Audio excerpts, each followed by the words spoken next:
It took all 9 innings, but the Twins waited out the Rangers in Arlington to improve to 9-5 in August. Bailey Ober hung in there. Twins batters worked the count, and Joan Duran closed it out after helping Christian Vazquez celebrate 10 years in the big leagues. So let's all get locked on Twins.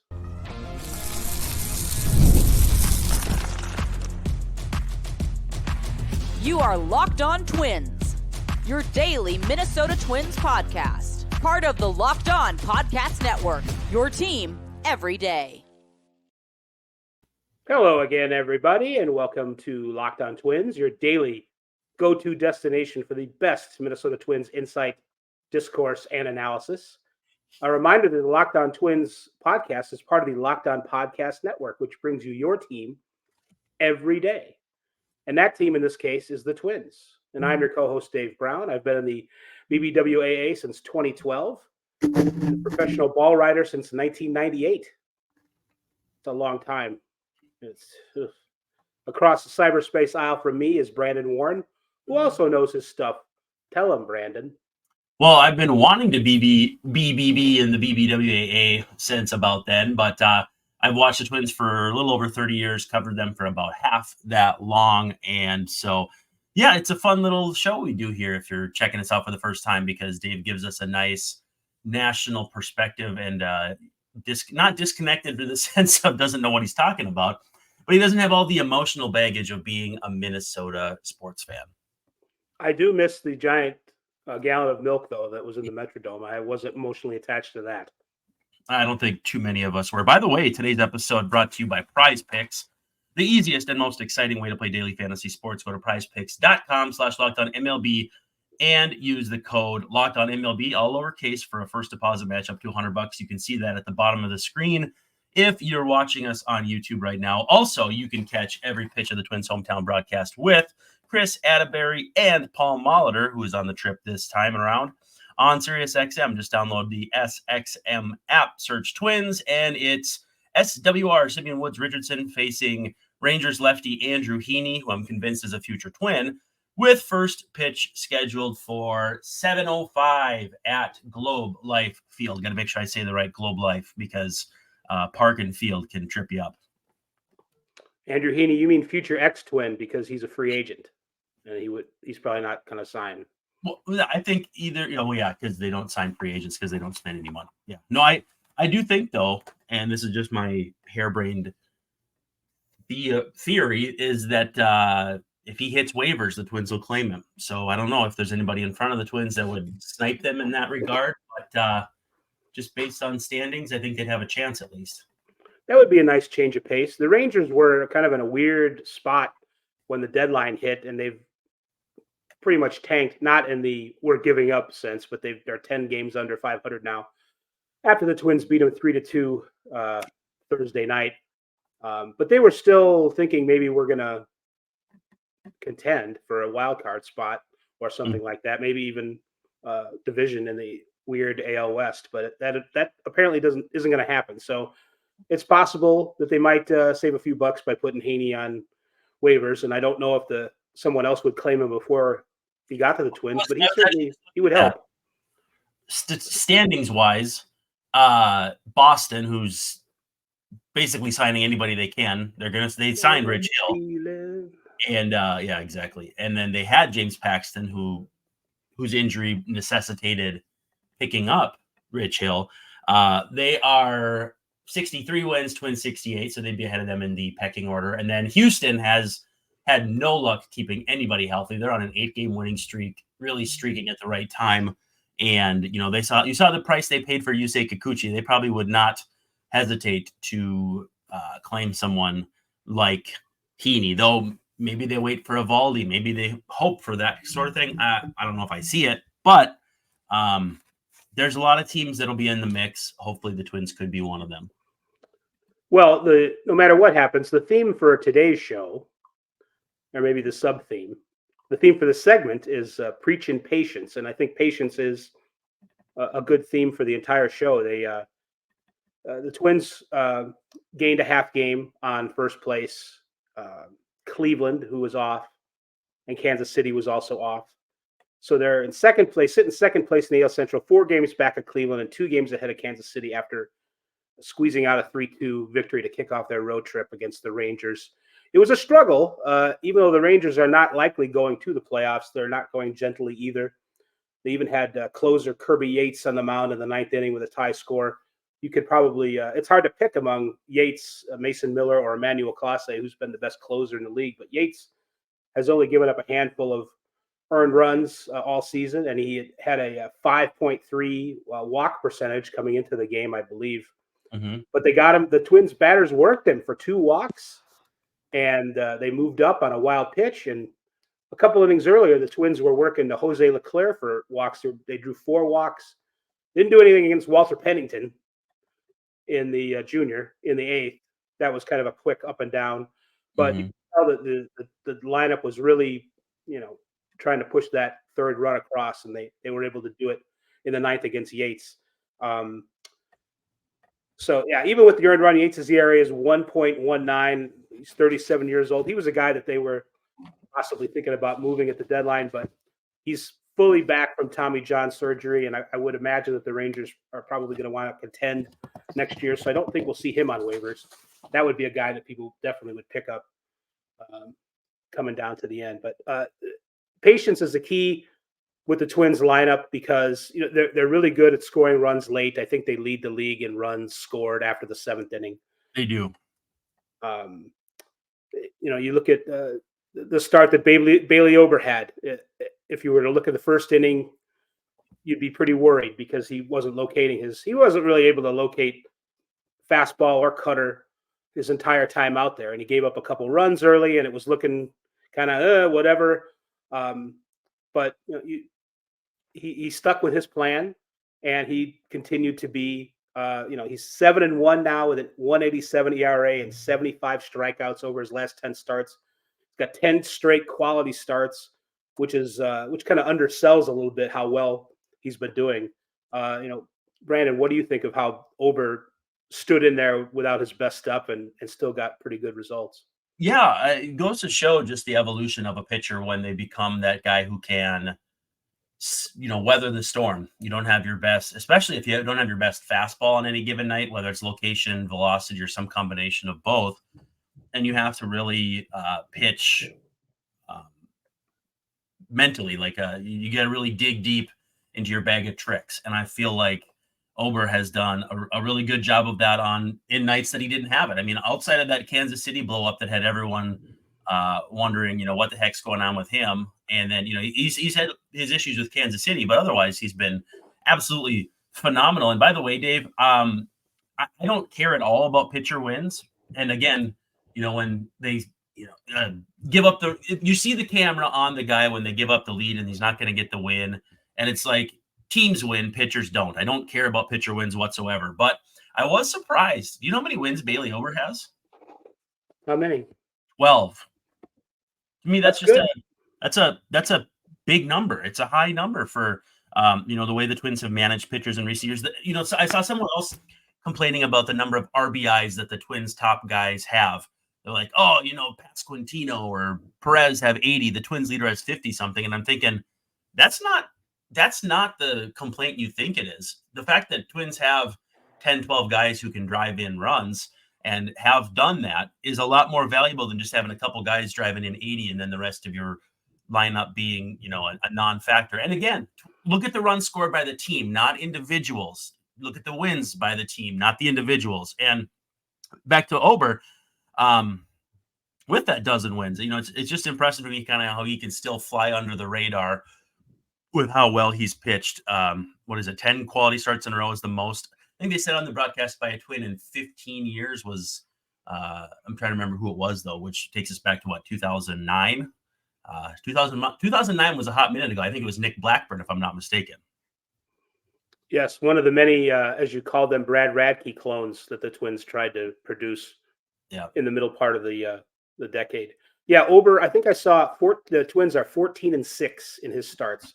I do kind of like that stat. I understand pitcher wins can still be used against them maybe in arbitration and things like that. So it's not irrelevant in the whole sphere of baseball. Innings per start. If a guy gives you 4 great innings and then dips, that's not going to be a win. But he did put you in position to win. You know, he didn't get deep into the game, but that was how like Rocco managed for Dylan Bundy and Chris Archer. You know, you got to, some of these guys, you got to massage. David Festa getting out of there early because he was on the verge of possibly blowing up. There's an art to all of it. And so you got to kind of find a number of statistics to prove your point rather than just one. I could use a massage right now, and I think I'm going to go get one while we see from some sponsors. Hey, that sounds good. Let's take a break. And then when we come back, we'll talk a little bit more about this Ranger series. We got some Christian Vazquez talking appreciation too, because, you know, he's got some things going on. So let's take our quick break here and we'll be right back. You know, Dave, we're endorsing Liquid IV, and I have the best possible personal endorsement. I ordered from Amazon what I thought was Liquid IV, and I'm pretty good with the details, but this was a knockoff. And my wife texted me yesterday, and she goes, this knockoff stuff is no good. You got to get me the original stuff. I got a stomach ache. There is absolutely no reason not to use Liquid IV. It's the treat of the summer. You need something to cool you off, but you don't want all that sugar. You don't want all that junk. This will keep you hydrated, and it tastes great. You know, I order probably a pack of it once a week because we go through it so quickly. I pack 2 in my wife's lunch, and then I'll have one, you know, when I come in from mowing the lawn, or I'll bring one with me to softball if it's going to be a really hot night. And it tastes so good. There's the popsicle firecracker. I get the order of those mixed up, but that's a blend of citrus-fueled lemon and lime, tart cherry, and raspberry flavors. Tastes just like those popsicles you remember having as a kid when the ice cream truck would drive by, or even if you're an adult and the ice cream truck comes by, you go chase it down. I know I'm guilty of that, but all kinds of different flavors. My wife brought home pear the other day, and I thought that was just terrific. But there's acai berry, lemon lime, pina colada. If you can imagine it, they probably have a flavor that's pretty similar.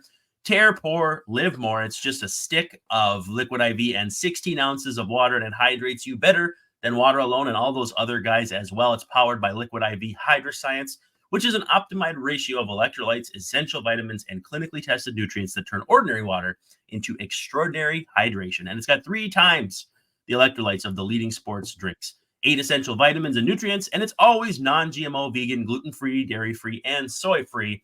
So it checks off a lot of those boxes if you're trying to be careful about what you're having to drink. No more thirsty summers when you indulge in hydration with Liquid IV. Get 20% off your first order of Liquid IV when you go to liquidiv.com and use code MLB at checkout. That's 20% off your first order when you shop Better Hydration today using promo code MLB at liquidiv.com.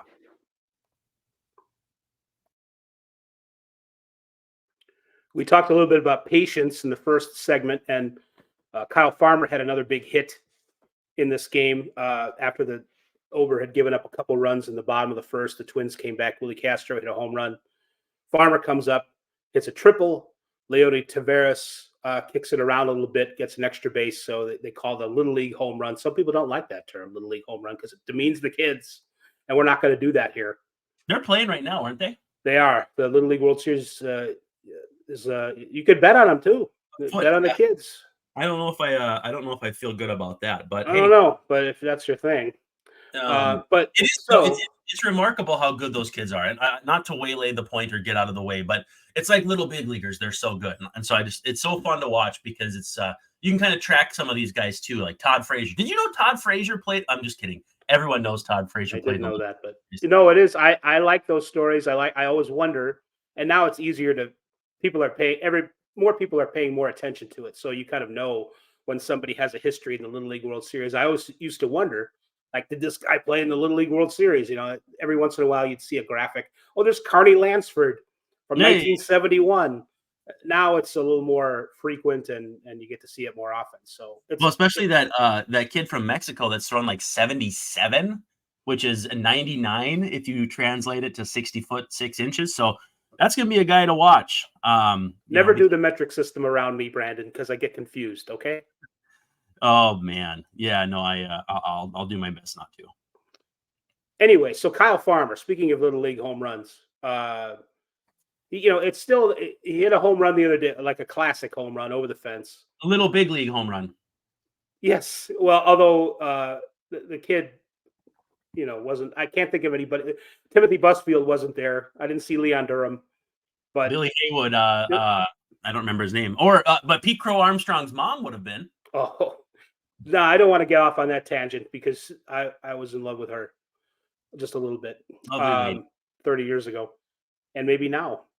But Paige, you can see right or wrong because Farmer is still hitting about 200, maybe a little more than that. The Twins have stuck with him. And Rocco gave a quote the other day about one of the things that he likes about Kyle Farmer is he has tremendous emotional skills. He really does. He's got a great personality. There's no one in the clubhouse I've had here at any point who has more ability to connect really well with people than him. And then he showed this ability to connect in a post-game dance with Castro, who hit a home run by kneeing him. I don't know, by hitting him in the man area. He hit him in the balls.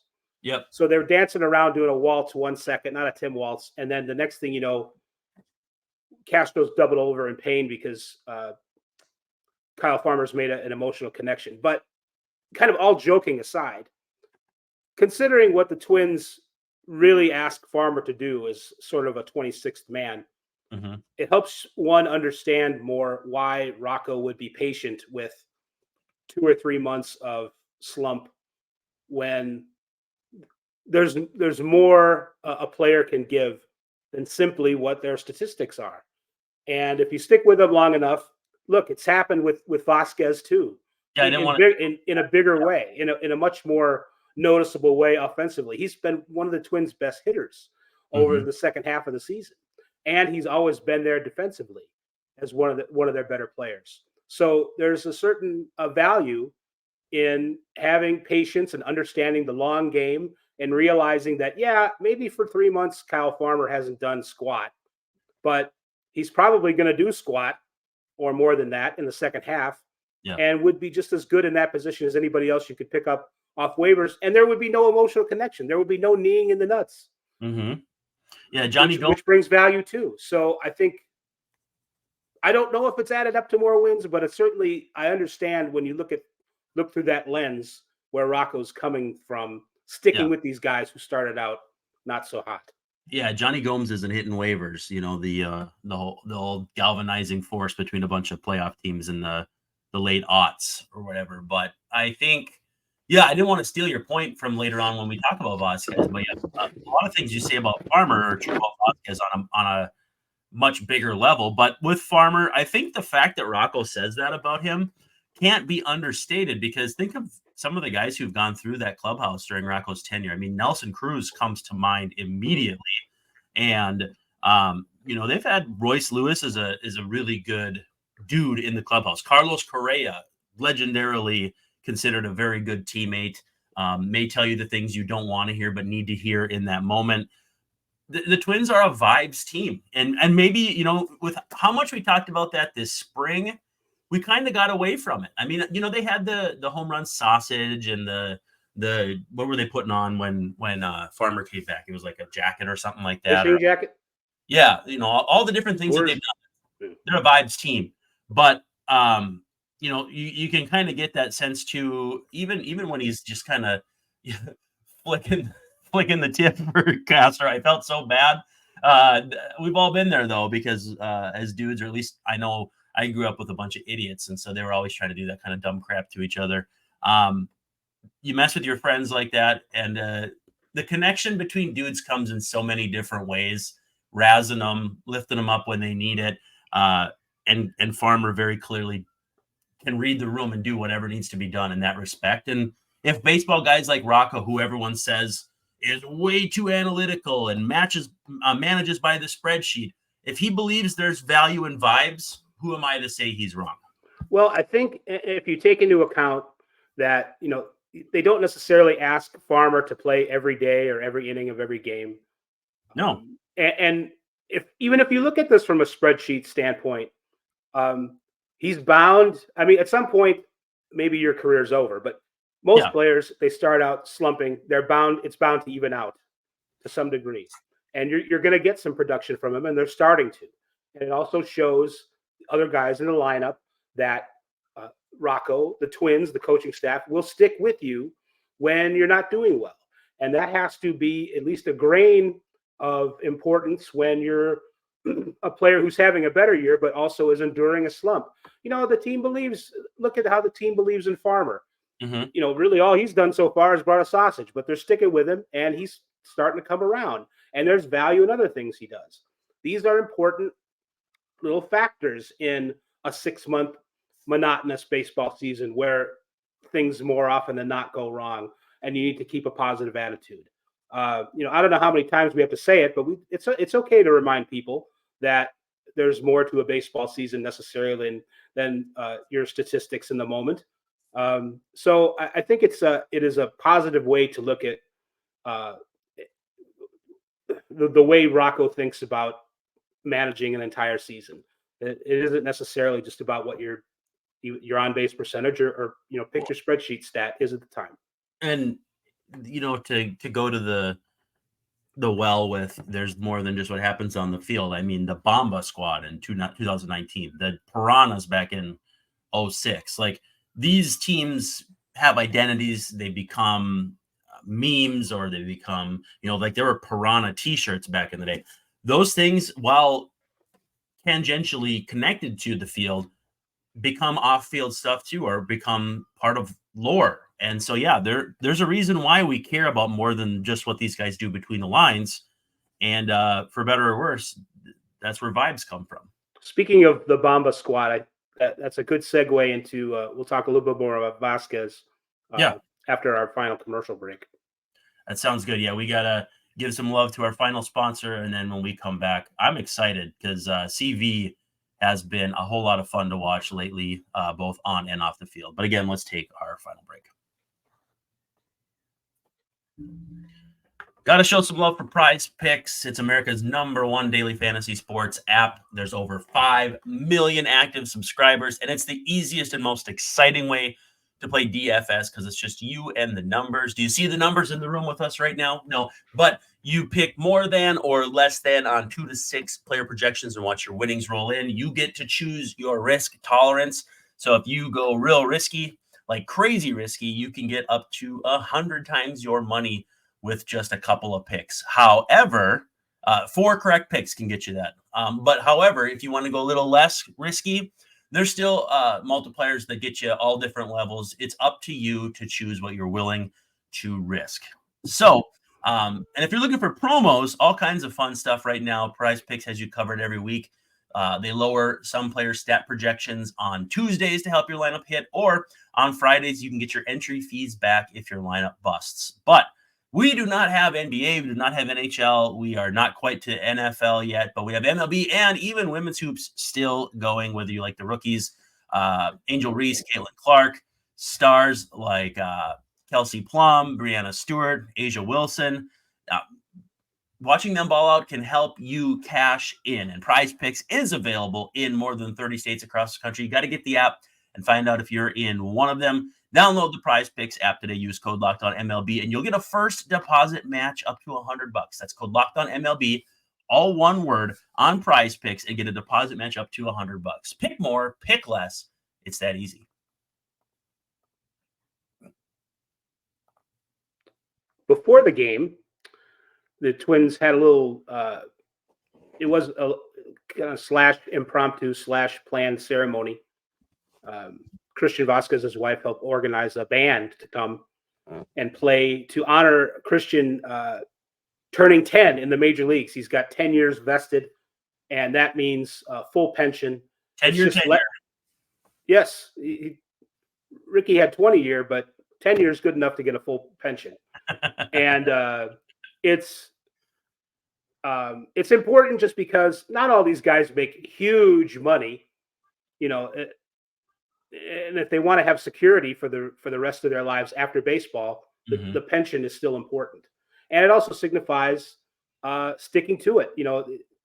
Vazquez has had some really good times and some really low times. Some of those low times have been with the Twins last year. You mentioned the Bomba squad. That was the year he hit I think 24 home runs and had his best offensive year with the Red Sox. So right.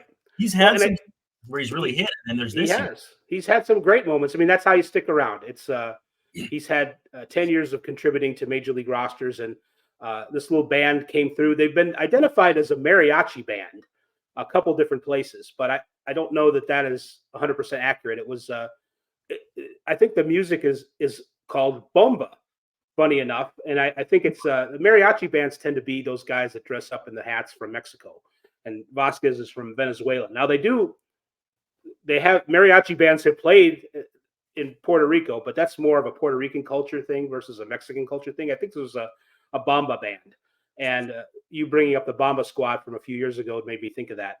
And it's just it was really cool to see him excited and dancing around the clubhouse and playing some traditional Puerto Rican music to celebrate dude's career. And the Twins really got into it, and it was a nice touch.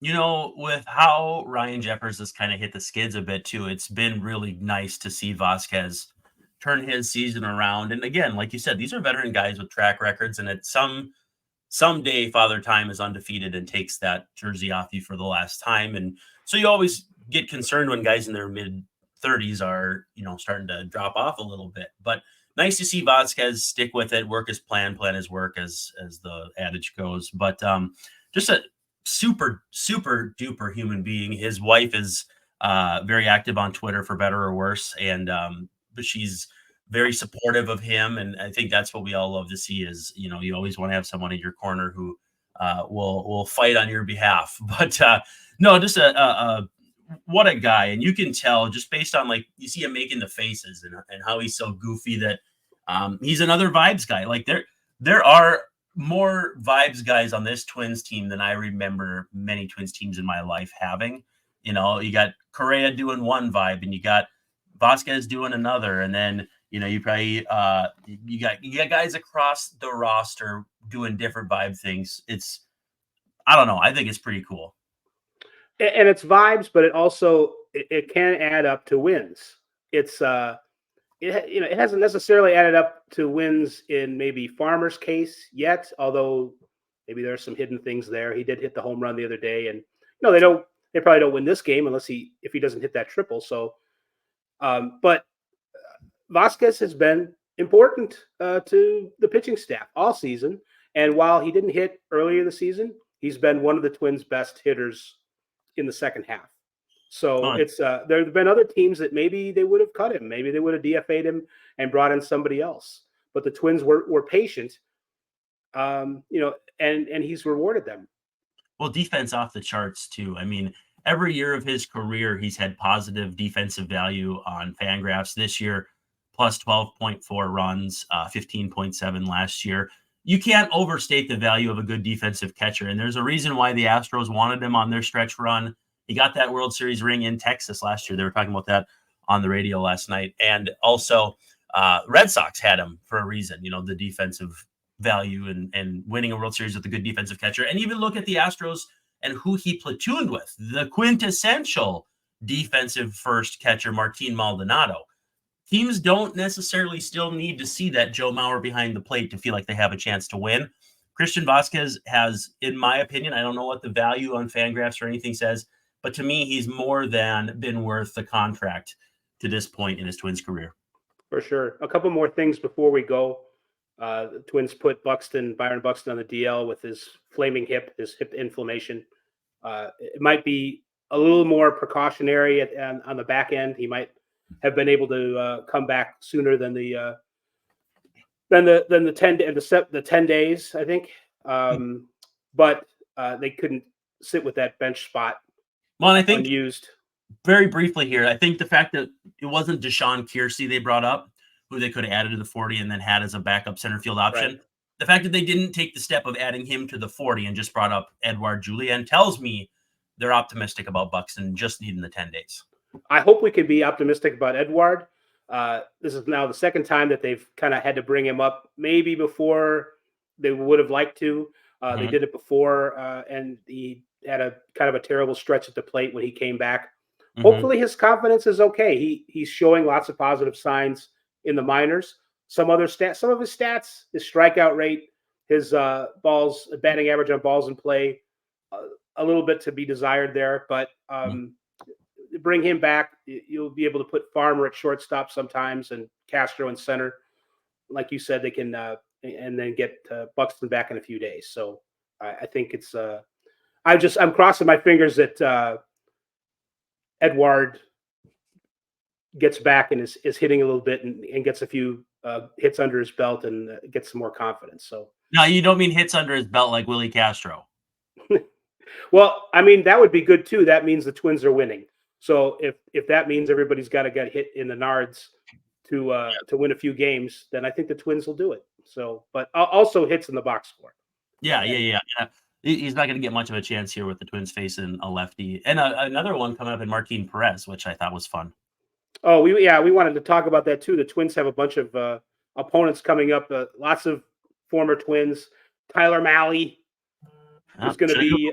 Did you Google if he was weekend? Yeah, I did Google it. He's going to be out there, and then Sonny Gray's on the horizon, and who else? There's a couple other guys. The Cardinal. Lance Lynn. People would like to. I didn't really remember that Martin Perez pitched for the Twins, and I think Lance Lynn. Everyone would like to forget that Lance Lynn pitched for the Twins. So that kind of dovetails nicely. My favorite / least favorite moment with him was that it took him. He had a 37-second post-game interview with us at Wrigley after he came off the field. I think he got lifted when he didn't cover first base. It was a 200-degree day, and Lance was a little bit testy, let's just say. Well, I can't imagine trying to lift Lance Lynn either. I mean, I shouldn't throw stones, but that would be difficult to pick him up. He's a large man. But anyway, for Brandon Warren, this is Dave Brown. This has been Locked On Twins, and we'll have another show for you soon. But until then, we're going to Casilla tomorrow night.